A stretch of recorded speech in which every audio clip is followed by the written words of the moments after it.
Al començament li comuniquen a Miquel la mort del seu vell amic Vicent. I comença a recordar moments de la seva infantesa. Vivia a Burjassot, un poble de València. Va conèixer el seu amic Vicent a l'escola. Van passar molts moments junts al carrer. Tots junts van tindre una infància molt feliç. L'arribada de la República va introduir un clima d'esperança. Però la guerra civil els va arribar de sobte. Des de petit, Vicent va desenvolupar la seva facilitat per escriure. I, afortunadament, la seva primera obra va ser representada al teatre. Al 1939 finalitza la guerra i el general Franco arriba al poder.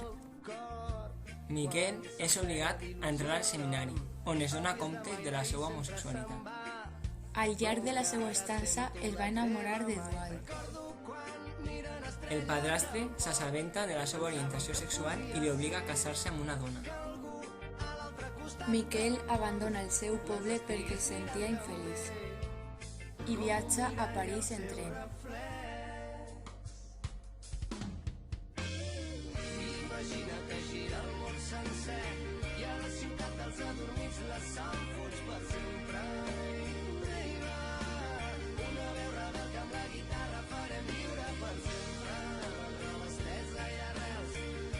Miquel coneix a Enric, la parella amb la qual va viure feliç. Quan es fa de dia a la ciutat dels adormits, tothom persegueix les hores. Mai no s'adormen els despertadors, mai no es desperten les persones. I en algun racó d'aquest desastre, el matí és un sastre que amb el sol i la persiana embasta un vestit de llum sobre el teu cos. Tu i jo seguirem dormint i allargarem el somni de la nit com un borratxo que balla mentre desmuntem l'orquestra. Que a fora s'ensorri el món, que caiguin 1000 tempestes. Desfarem amb els peus, a poc, les onades de la pressa. Que s'ensori el món.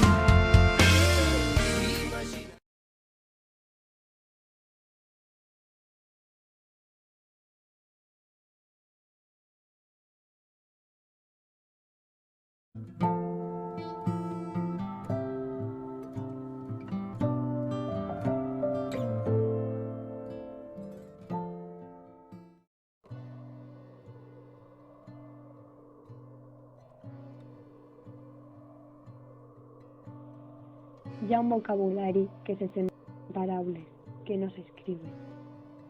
Mai no trobarem el mot que com un espill em definisca. Deixa néixer la mirada, està fet de camí, de meravella i ulls, de sola plena d'antic desig.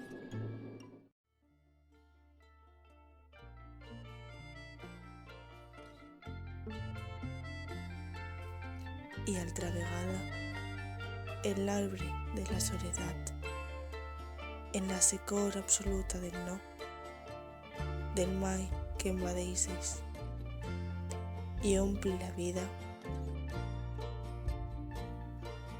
com una ombra líquida, com una nit avançada. El so de la làpida en tancar-se du una certesa, una llum closa, principi de l'oblit. Un so que posseeixes buscant-te. Són els que foren i queden. Finalment sol, com ara sol, tan sols com ens deixaren.